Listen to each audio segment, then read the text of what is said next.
Hello and welcome. No, hey, what's up, guys? I'm Dave Williams, back, joined by Bob Maher after that thorough beating he just gave out. Hey, sometimes it's better lucky than good. When I spend so much time looking over the deck list from the Helm of Obedience that I don't actually submit my deck in time, and then I peel a Phyrexian Invoker off the top that I thought I sideboarded out, and it's perfect. I mean, hey, better lucky than good.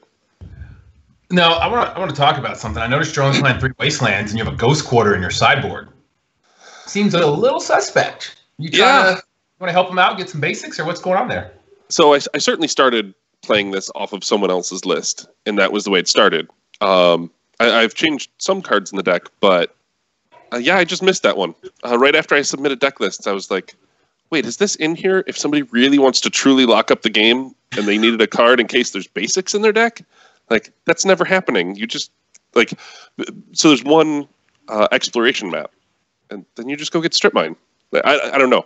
I have no idea why there's a Ghost Quarter. If they have one island like Steve, you can actually get that one island with the Ghost Quarter, right? And then you can't search out another. Right, but you have strip mine. So you're bringing yourself up from one choice to 2 choices? It's terrible. It's just terrible. So today we were on the phone and you were practicing with your deck. And you said you were playing against an Oath deck, and it turns out you were playing against Aaron today. Yeah, earlier today I was playing against Aaron. Hey, David and I were on the phone, and I was just brushing up because it had been a while since I'd picked up this deck. I mean, we submitted deck list 3 weeks ago. And, we were just playing, and I was talking about, oh, wow, someone just oathed up a Runescarred demon. They got a Time Walk off. They oathed up another demon, but because of the spheres, they couldn't quite get out of the situation, and I attacked with all the 1/1s from Forbidden Orchard. And we're both playing VSL on our main account, so when she joined the match, we both realized, oh, we played each other earlier today, and, as both of us were trying to get tuned up, having not played our decks for a while, we were playing the VSL match then, and again now. So Big Richie 2004 in the chat says, Ghost Quarter if you have to needle Wasteland, Bob. That's why. It has nothing. It has to do with needling Wasteland. So I guess if you I'm still gonna. Then you still can get rid of something with your Ghost Quarter. Yeah, sure, but I mean, you still have a strip mine. Yeah. Well, maybe you've already used the strip, but anyways. So it turns out, Randy already said this in the chat, but for those of you not reading the chat, you just get 5th win. Steve has his 4th win. If Steve defeats Aaron, he will have 5 wins, and the only thing left for you both will be to play each other, which will put one of you at 6 wins, which would mean whoever wins that match would be the last finalist. It would eliminate Rich Shea from contention and Aaron from contention. So Steve winning here is huge for implications. If he loses, everything else is in play because you're still at 5, and theoretically, if you won 0-2, you would be at 5, and if Aaron won the one after, she would be at 5, she's at 4 now or 3 now. I believe she's at 3, so that would put her at 5. Either way, we need Aaron to win to keep more possibilities happening in play. Yeah, I'm always a fan of more Magic, so. Yeah, we were wondering if you were looking at the when her deck exiled and she didn't concede. Steve's like, oh, Bob's writing that deck list down right now. I said, well, it depends on which Bob we have.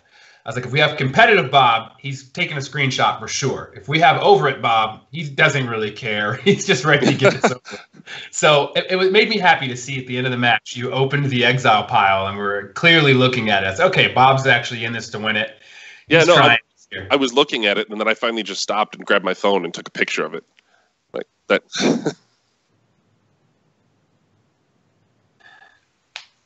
Yep, so.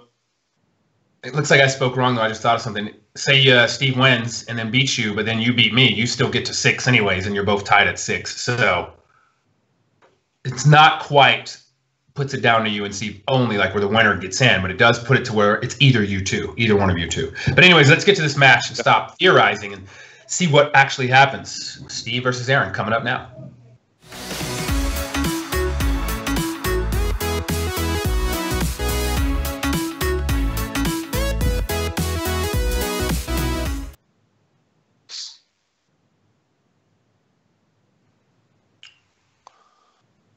All right, looks like Aaron won the die roll Pretty big for her. She's got 2 Force of Wills and 2 blue cards, some mana, and a Mox. Pretty solid hand. Nothing busted, but it's enough to protect her from the busted stuff and develop. Yeah, it's definitely a keeper against what she knows of Menendian's deck. Now, Steve's hand, he doesn't really have a lot of permission. He's just got some mana and a tutor. It's a little slow.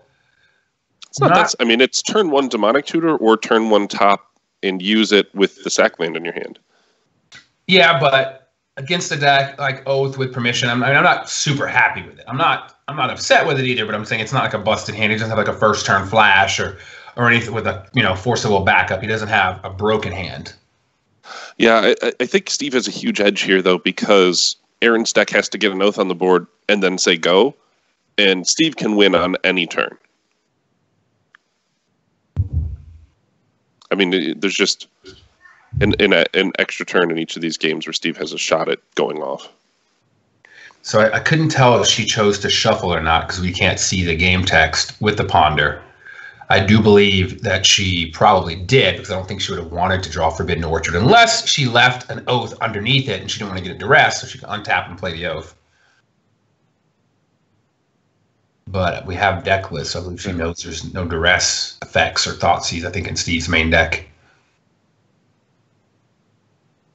Now, it's interesting to see what Steve detutors here for. Well, Aaron is considering just forcing the tutor.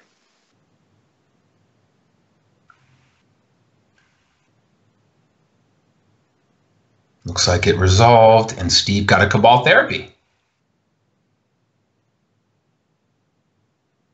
So yeah, she could have, yeah. So I imagine she did ponder and hide the Ancestral Recall for the therapies, which is pretty sweet. Or she just got insanely lucky and drew Ancestral Recall after drawing a Forbidden Orchard off of the ponder. Either way, it's going to be a good time. Yeah, this is a tough situation.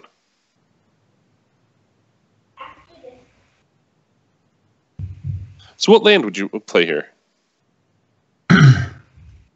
Well, I would just Ancestral first and see what I draw in case I want to play a fetch land, right? No need to play your Orchard. I mean, I would like to get a second island in too in case you have to Emergency Gush.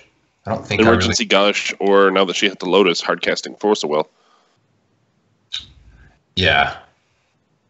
And I see some of the chat saying, you might want to force the tutor for therapy. I mean, therapy still requires a creature in play, and it's not like you won't have the option to Force of Will the 4 casting cost creature. So I still don't necessarily think guarding against therapy is that big of a reason to necessarily always force that tutor there. Yeah, I think the only thing you're really worried about is if their hand is great and they're just missing a mana source. Right. I mean, Steve's hand looks like it could play out well. He's got therapy to clear the way. Then on a 4th mana, cast the Academy Rector. Therapy again with Force of Will backup. But she's got Mental Misstep, which is going to be huge here. And she's got a handful of permission. I was actually kind of surprised to see Steve go for the Brainstorm there when he has a top out he hasn't used. And he has the Misty Rainforest in hand.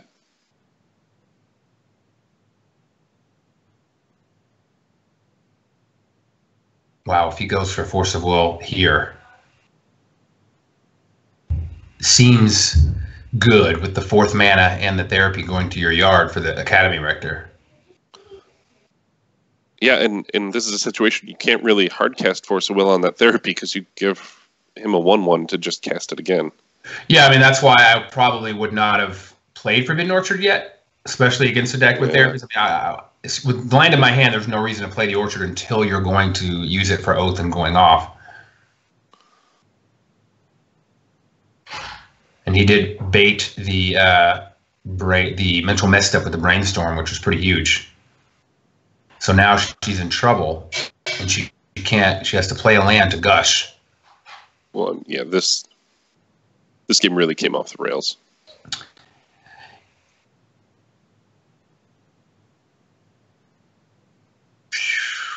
Ooh, Time Walk. We get another shot at finding. Yeah. Another swing. Need something pretty good.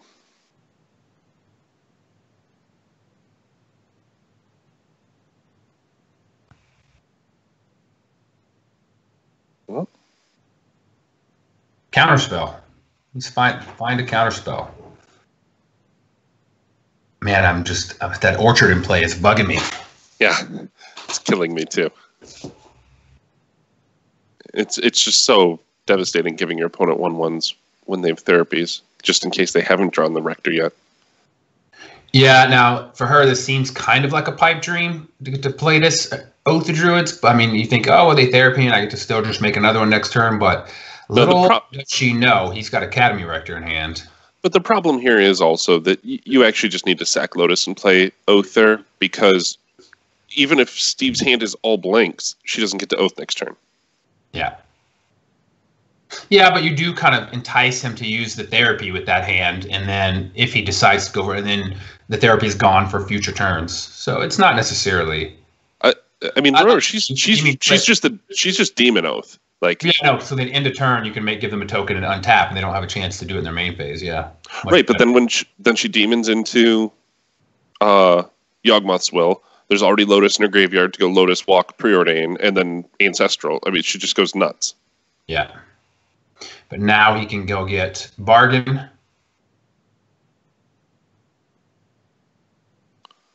Yeah, I knew it would take... I was going to say an incredible run of cards, but it might be an impossible run of cards for this not to work. Yeah, I mean, he gets to basically draw 17. Yeah. So he made sure she didn't have a Rune Scar Demon. I think that's because of what we talked about. He's worried that if he Omniscience or Show and Tells, she gets to put a Rune Scar Demon into play. And I'm like, who cares? If she's putting a demon into play to get a Forceful, and you're putting in Omniscience or Emrakul or whatever, you're not caring about a demon. Yeah. Emrakul, they get another turn because you're Show and Telling, but if you're putting into play Omniscience and casting Emrakul, you can have your demon.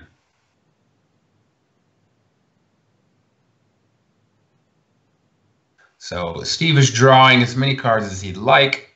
We can't see past the Rector, but we already see the Emrakul. So I guess he's looking for some fast mana, Lotus, and some Moxes, and maybe a Show and Tell. Possibly Flash and 2 mana and a Rector. He's seeing what happens if he just plays his land, therapies her, and then flashes back therapy on the Spirit and says, go, what's the worst thing she can do? So, because he has Force of Will and a blue card, I think the best draw on her deck is Yawgmoth's Will, and as long as he can Force of Will that, it's very safe to say go right now. Yeah. He does. He still needs a Jet or a Lotus to get that line going, to get rid of this token right here. Oh, has he already played a land this turn? He did indeed. He had to play land number 4. He had to play mana. Is he going to have to give her a turn? There's no way he would stop paying life if that was not. Yeah. What did he attack for? What is he doing? He's still got 11 life to play with. Maybe he just plans on letting her hit a demon, Force of Willing, whatever she goes to get. He has 10, 9 more life he can pay on her turn to hit another Force of Will. Yeah, I mean, if his hand, we can't see the rest of his hand. He's got Force Blue card up front. If he's got another Force Blue card, then he can just force whatever she gets and draws. He's not really worried. I think we're only missing 1 card. He only has an 8-card hand right now. Oh, you're right. Oh, no, we can see it all. That's his whole hand. This is his debate. Yeah, he's not stopping. Well, 1 more. He's willing to take 1 more shot, and he's going to let...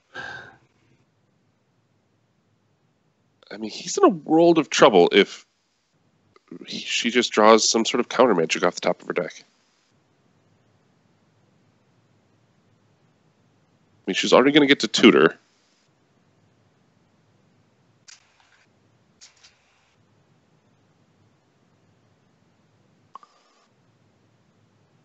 That's too bad. No, she's going to put Time Walk on top, I believe. Right. The problem is she needed to tutor for something and draw a good spell. She needed 2 spells, not 1. One's not going to cut it. Yeah.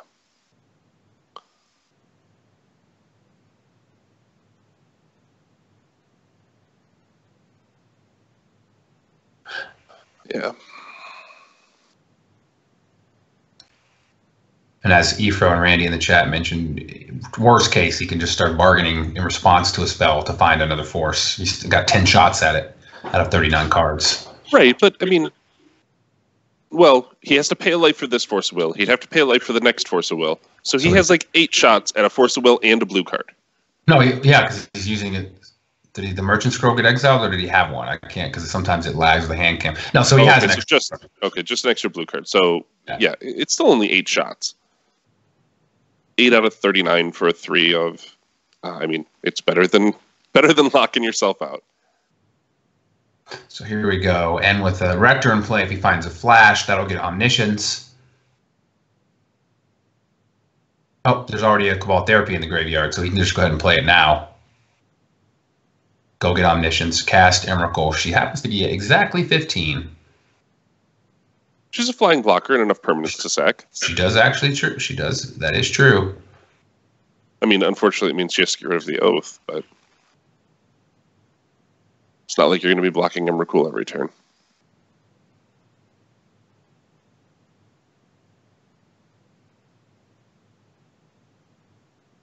Steve's metagame call, if you want to call it that, deck choice, rampaging his opponent so far, might be a little bit different against your deck. I don't think he's going to slow down too much. I mean, I don't think the therapies are going to be very useful, but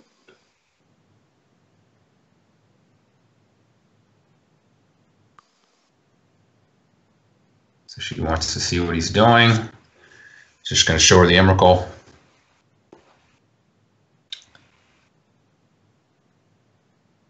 Yeah, that's all she wrote. Yeah, it was a rough game. That Forbidden Orchard was just haunting. Yeah, I mean, because I think she could have hard cast Force of Will, right, without having to give him a token so that he could therapy. Yeah, it just would have been a slightly different game in a couple of spots. Could have responded in Gush. Yeah, it kind of snowballed. But it happens. Vintage is tough. There's a million different decisions, of what to play, what to cast, the order to play things, all the way down to what land to play, Oh, yeah, I mean, this is coming from a person who spent too much time worrying about what Helm of Obedience exiled that I didn't submit my sideboard changes. I drew a card I didn't want in my deck, and it was awesome. It's good to be the king, huh? Yeah, I mean, hey, Bob. Everybody makes mistakes. So sometimes they work out. Most of the time they don't. So for sideboarding, it looks like she's got, let's see, I don't even know what you really truly want. It's hard to really fight Steve's deck because he's, he can show and tell it in the play, he can rector it in play. So Graveyard Hate doesn't really work. Cages don't really work. I think the Misstep and the Flusterstorms are still great. You just don't want him setting up more than anything. Yeah, I mean, permission and being able to fight his spells, I think, are key. Yeah. I don't think Abrupt Decay does much. I mean, it does kill the one Mentor, but that's not even in his deck. Now, he does have Containment Priest, so you do need a way to stop that. So I guess you kind of want Abrupt Decays for that. You don't want to just be dead to it, but you do have Jace to bounce it. Although they can replay it if they have enough mana, but it's, how likely you can counter it coming back down, and Steve doesn't always have double white. Yeah, I see the Mind Break traps, but you have to be in a very specific situation for those to really shine. Yeah, so I don't see anything I would want in for the Abrupt Decays. I don't know. I mean, I definitely think I want the Flusterstorms and the Misstep. Probably better than a Mind Break trap, but I guess you can exile an Emrakul, right? You can exile an Emrakul. By the time they're putting Emrakul into play, you can usually fight back against them. Yeah. Ooh, Beseju. That's a good one. Wow, it's been a while since I saw that piece. Actually ran into that in 1v1 Commander the other night. My opponent was dead before they got to do anything with it. Nice Beseju, though. Nice coming to play tapped land. So Aaron's hand looks very similar to last game. Almost the same. It's just terrifying to keep against the therapy deck. Yeah, lots of pairs. Yeah, when you have to Force a Will all the therapies, it's tough. It's weird. That Oath deck, it almost seems like a fair deck. Compared to Steve, it is. That's what I mean. its win condition takes an extra turn, and Steve even got to let her oath once, and it wasn't enough. So Steve's hand, kind of weird. He does have a dig through time, but he's a long way from casting. He's got mana. He's got a Force of Will if he needs to play it using another. Or I guess he could use his dig through time, but I don't think you want to because you don't leave yourself with much. You don't even have a blue card if you keep that Force. He's got Yogg Will, but not a lot of things, no cantrips to put in the graveyards. Yeah, I don't. Yes, there we go. I was like, I don't know what he's still looking at. This hand isn't great. It's kind of similar to the last hand. It's one card less and you get a scry, but it's only good given the hand she kept. Yeah, now if Steve somehow could see what she had in her hand, he would have a great therapy here, but I still think you auto name Force of Will in the dark. Do you do a turn 1, or do you wait before you're about to do something and hope you can maybe she give her a chance to draw some more? I mean, typically you wait, but his draw has absolutely nothing going on. Maybe you therapy for Oath of Druids right here just so you don't lose. I think that's probably a sharper play because you just say Force of Will, but they weren't planning on, you're not giving them anything to use those on for these next few turns. Oath of Druids, you just kind of lose. Yeah. So I think you kind of have to say Oath of Druids. He says Force of Will here, which is kind of confusing, like we just said. You know, I would love for him to get punished and her to have a handful of Oath of Druids and just go Forbidden Orchard Oath, thanks B. But he does say Force of Will. A little curious when you've got nothing that, you know, Force of Will is if she has, are just going to sit in her hand for a while. So I think if your plan is to name Force of Will, you wait.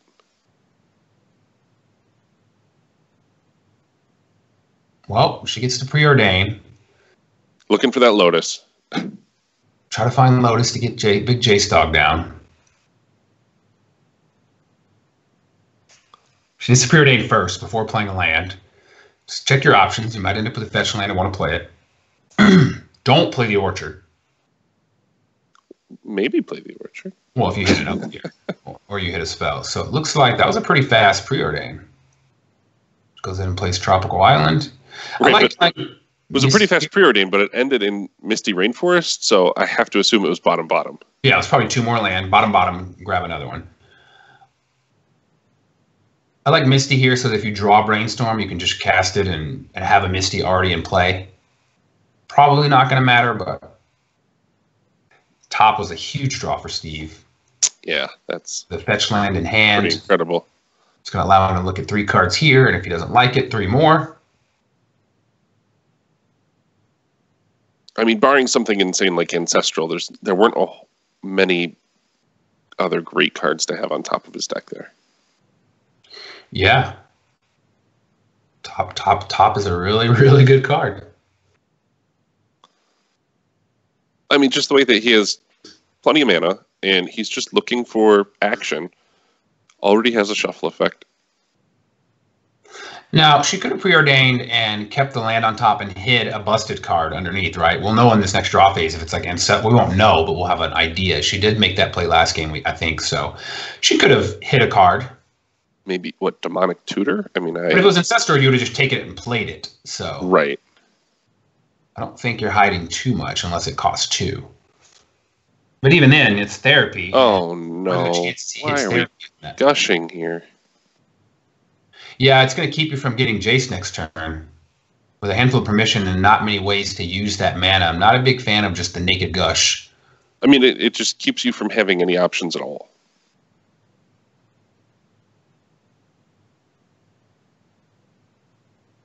That was brutal. If I'm in that spot, I much prefer gushing on my opponent's turn in response to something if it's in case of emergency. Well, no, I mean, she floated a blue and a green. She really just wanted to draw Oath, play Forbidden Orchard, and say go. You know, I get the hope, but you're 1 mana away from your opponent really having to start reacting to Jace, and then you get a hard cast Mindbreak Trap.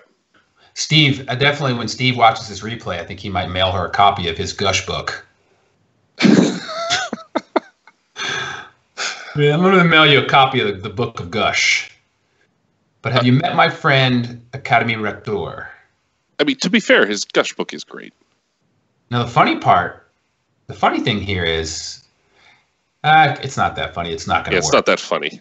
If he had Emrakul in hand, and instead just went for the Omniscience Cast Emrakul, it would be the third spell because of Rector plus Therapy, and she could Mind Break trap it.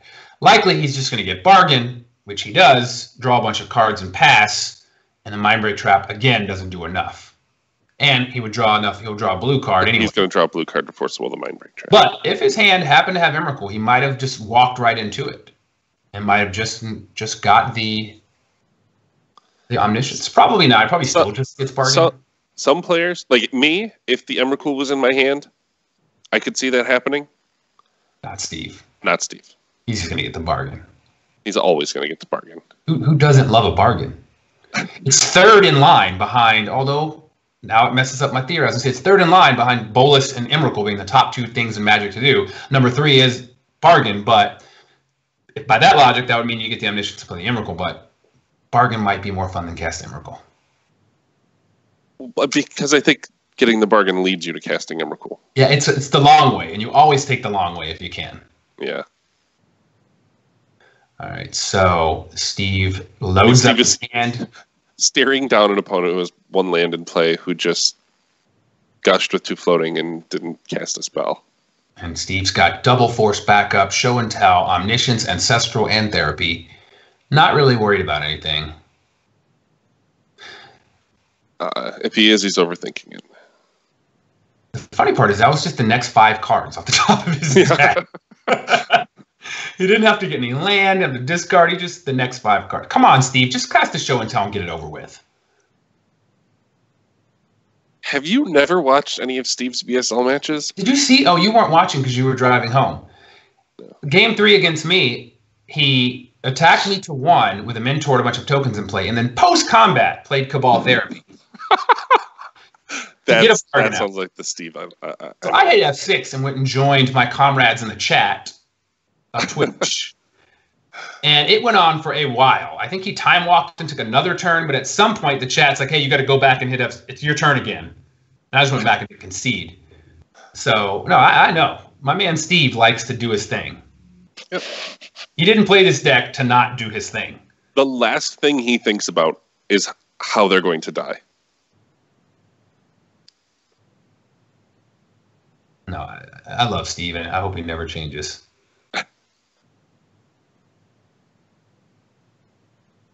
Yeah, I was far too busy at a Cub Scout meeting getting a pie to the face. I remember I first met Steve, so I got into Vintage in 2006 or 5, I think, maybe 5, 6, or 7.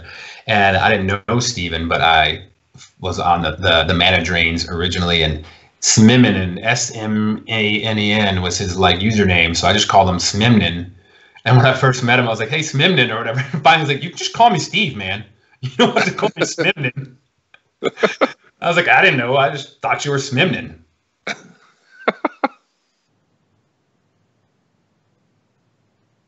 So Randy says 6 wins makes the playoff. This eliminates Rich and Aaron. If you win, you're in, and that's it. If Steve wins, then if you beat me, you tie, and you're still in. I guess it's you, Steve, plus the other, I think, 3. So it's a 5-way tie or something like that. So you got 2 shots at it. Don't owe 2.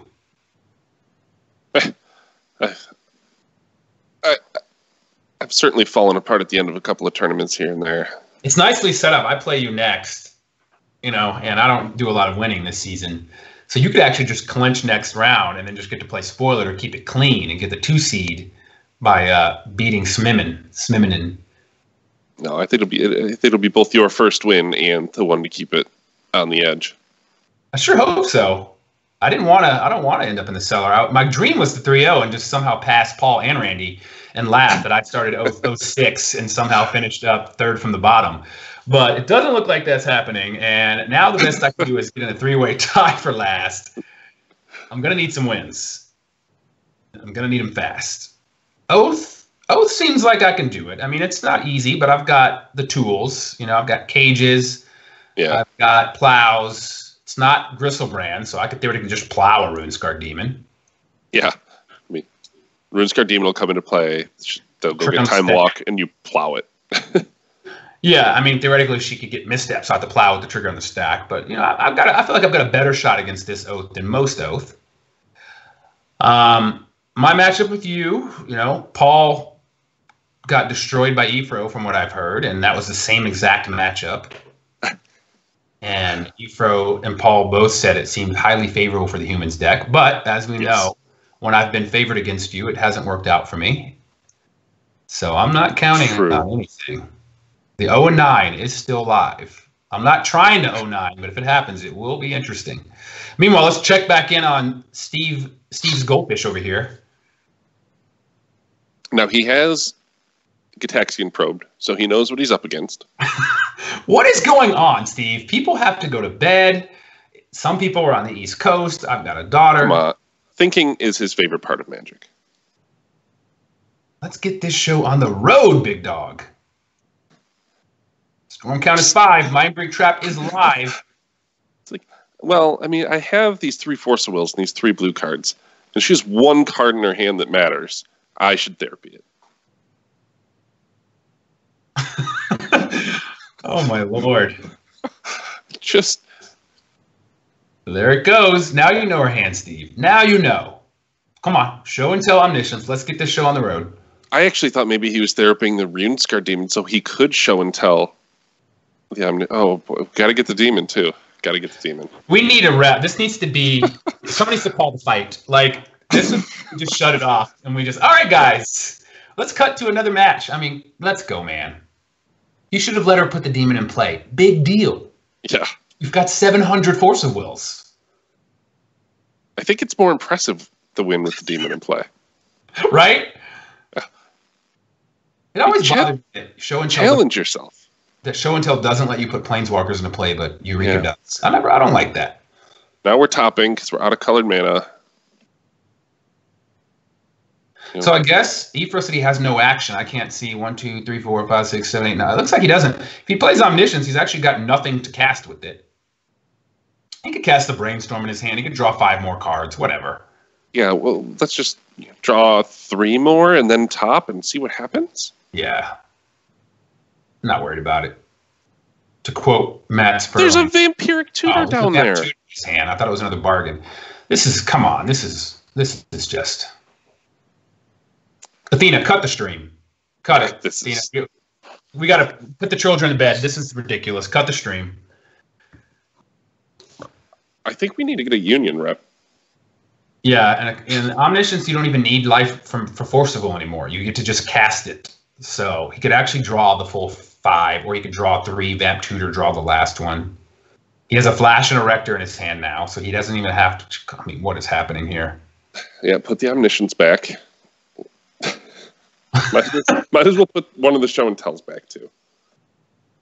I mean, he might need to find a way to therapy again to know what the card she drew this turn was. Because it's bothering him. He's thinking about it. Like, there is one unknown card, and I only have 3 Force of Wills. Why didn't you just flash the Rector? Because he wants to therapy. He has to see that last card. We just covered this. This is really getting out of hand. And now I was rooting for Steve. Now I just can't even root for him anymore. You've got to beat the brown out of him. You just got to now after this. This all started. I looked up at the clock. It was 15 minutes ago because I was thinking, man, we are breezing along. 15 minutes have gone. Now he knows, and Jace is gone. There's just lands on the other side. You have a Vamp Tutor in your hand, and you have a top in play. Vamp Tutor for Emrakul, tap the top, draw the Emrakul, cast it. There are many ways to approach this. Gristlebrand? I can't wait to get in the box again. Oh, I won't be in the box. I thought it was going to be me and Steve, but you and Aaron already played, so I can give Steve a lashing. I mean, this is out of hand. You can't even activate the Gristlebrand. He has 6 life. Now he Vamp Tutored. Man, I was hoping he was at 7 and clicked it by accident and just died. Just wanted to get it all done in one attack. If he was at 7 and accidentally clicked the Gristlebrand, I would actually applaud that. I would, yes. You'd see nothing but the slow clap from both of our cameras. Yep. Yep. Anyways, that was 16 minutes of our life we can never get back. But I'm happy to see. I'm happy to see an innovative deck choice come in and do its thing. You know, last weekend we saw Kevin Cron do it last week, and now we get to see Steve do it again. He brought the ad nauseum deck, which I wasn't a big fan of. I think it ran pretty well. I think it ran above expectation. But this deck, he's steamrolling. This deck is sweet, and I am super happy to see it. I do want to see more Magic, though, so I got to pull for you. I got to pull for you to lose to me, but beat Steve so that you guys tie. Yep. But let's pour one out for our man Rich Shea, who has been eliminated from the top of the finals, which another guy I'm a big fan of. I want to see in the finals, but unfortunately, I'm not going to make it. Heck of a performance by him at Vintage Champs. Just one match away from repeat champion. Man, it's crazy. Like, I didn't follow that weekend because I had something pretty important going on. I can't remember, but I just tuned in for the top 8 of the finals, and I'm like, it's Montolio and Rich Shea in the finals? Yeah, that was incredible. You guys always get there. It's like the World Series of Poker, you know, there's 700 players or whatever, and here it is, 2 of the best heads up with shop stacks. So no matter how much variance there is in the game, it still pays to be good. Yeah, I was 1-7. Can't blame it on variance. Yeah, deck selection. I mean, I've played some pretty stinky decks. I think next, if I get invited back and we do it again, you're going to see Oliver Williams. I'm just going to play the best everyone over and over again, and going to just be smug about it and collect my trophy and say, see you guys later. All right, enough of that. It's time for me to get out of the cellar, give Bob a beating, and take all the glory, get my 1 win in 9 weeks. We'll be right back. Best of luck to you. Thanks.